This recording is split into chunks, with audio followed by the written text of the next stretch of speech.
Red Kayak, Chapter 3. Carl, ne- Carl never let us down when he arrived. He flashed the ambulance's emergency lights and fired a quick whirring blast from the siren as he came up our long, flat driveway. Oyster shells crunched under the weight of the ambulance, and white dust trailed behind it like smoke. "Hey, guys!" Carl slowed the vehicle and called out his open window. "Need a lift?" Carl's girlfriend, Mindy, dressed in her turquoise waitress uniform, was up front with him. She smiled at us. After Mom poked her head out the side door to yell goodbye and called Tilly in, we hopped in the back of the ambulance. There was a padded bench on each side of the stretcher. We dropped our books and sat down. Then, stealthily, JT reached into a compartment behind him, put on a stethoscope, and secretly tried to listen to the back of Digger's head. "Nothing," he said, shaking his head. "Absolutely no brain activity." Digger caught it from the corner of his eye and pulled away. Then he reached up overhead and pulled out one of the elastic strips tied along the bar above the stretcher. "The paramedics tie them down around your arm when they need to take blood." But Digger used it like a rubber band and took aim at JT. I tried not to smile. "Guys, don't play with the equipment. Carl will get in trouble." Boy, how many times have I said that? Ever since we got called up on the carpet by the principal for riding in the ambulance, Carl avoided the school driveway. Instead, he dropped us off behind the 7-Eleven next door to school. I put the elastic strap back on the bar. Then we jumped out and slammed the door. JT and Digger were punching each other in the arms and made a bee-line for the store, but I walked up to the front and thanked Carl for a ride. "No problem," he said. "Say, you going rock fishing with me and your dad Saturday? Season opener." I shrugged. "I don't know. I'm supposed to stay over at JT's Friday night, and Saturday's my only morning to sleep in." "Sleep in?" Carl reached over and pulled the baseball cap down over my eyes. "Watermen don't sleep in." I turned away, embarrassed. I probably should have been getting up to pull my crab pots, but my parents didn't care if I took a morning off. I also knew Carl was kidding me. He was proud of how hard I worked. If there was more money in it, he'd be out there too, fishing oysters and crabs year round. He loved it. In fact, a lot of times, depending on his shift, he'd come out with me after school to haul in my catch and toss the keepers into the baskets on my skiff. "Guess I got lazy this winter," I said, resettling the hat back on my head. It wasn't a very witty response, but I didn't feel much like joking around. Mindy picked up on it. She was amazing that way. When she leaned forward, her long blonde ponytail fell over her shoulder. "Hey, Brady," she said. "Are you okay?"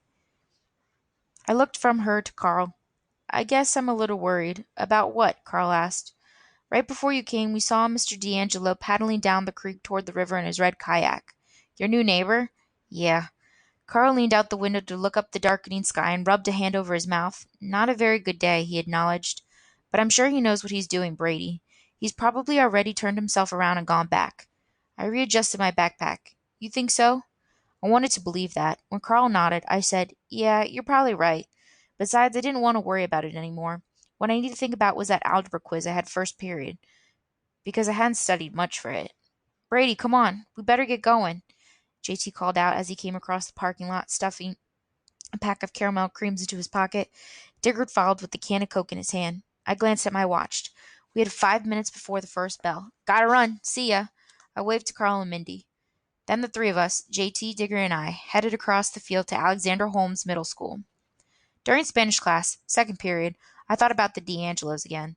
By then, I was in a better mood because my algebra quiz was easier than anyone imagined. Plus, between classes, when I was getting a drink of water at the fountain, I noticed JT's sister, Caitlin, sitting in late at the main office.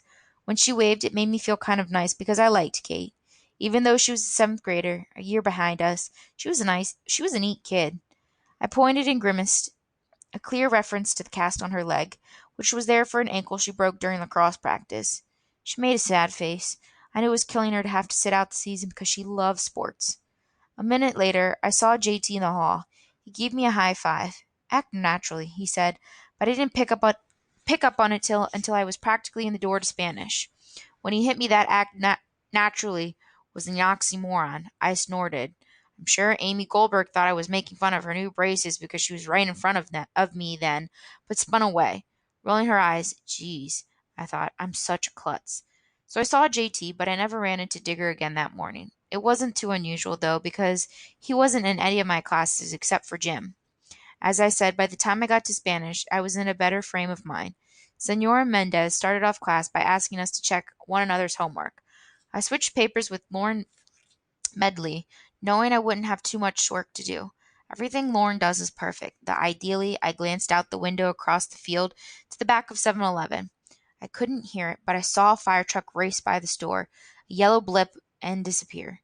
I wonder if Carl was headed somewhere, too. A car accident or a fire. Maybe even a hostage situation. Carl went to one last month where some guy held his wife at gunpoint in their trailer. Boy, now that's that kind of thing I half expected Digger's dad to do someday. He's crazy and mean enough, especially when he's drinking, and he and Digger's mom have been fighting a lot. That's when I started thinking back on the morning again, about the conversation we had in the driveway and Digger's bad mood. One thought led to another. I recalled how we got kicked off the D'Angelo's property and hoped it didn't mean Mrs. D'Angelo would never ask me to babysit Ben again. She paid me $30 for watching him that afternoon, and she wasn't gone for 4 hours. That came to almost $8 an hour, which my dad said was a lot more than I'd be making minimum wage at McDonald's. Besides the money, though, it was neat being inside their house. Mr. D'Angelo designed it himself. Plus, I got a real kick out of Ben. He's a cute kid, a towhead. Mom called him because his hair's so blonde it's almost white. He had one of those haircuts that looked like somebody put a bowl on his head and cut around it. His eyes were like two big blueberries, and when he smiled, two deep dimples appeared at the center of his cheeks. He was only 3, but you could have a decent conversation with Ben. Bawdy? He called me because he had a hard time with his R's. We put together some Legos the afternoon I took care of him, and we constructed some fairly sophisticated stuff. A tall castle with a drawbridge that moved up and down, and a pulley with a string that hoisted soldiers up over the wall. He liked the pulley.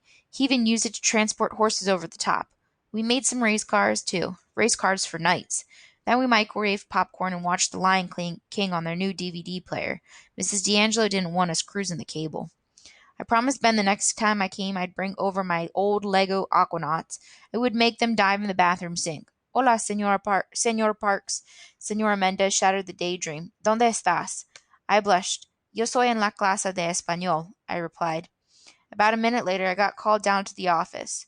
When the classroom intercom came on, it was so loud that everyone jumped. Cassie Winfield even slapped a hand on her heart. Excuse me, Mrs. Mendez. Could Braden Parks be dismissed immediately? Mrs. Peters, the school secretary, had a trace of urgency to her voice. He should come to the office with his books. Like a bolt out of the blue, everyone turned to stare at me. I held my hands palm up and looked at Senora Mendez. Guess you need to go, she said. Finish chapter 7 for tomorrow. All of you, write this down. She peered over her reading glasses at the whole class.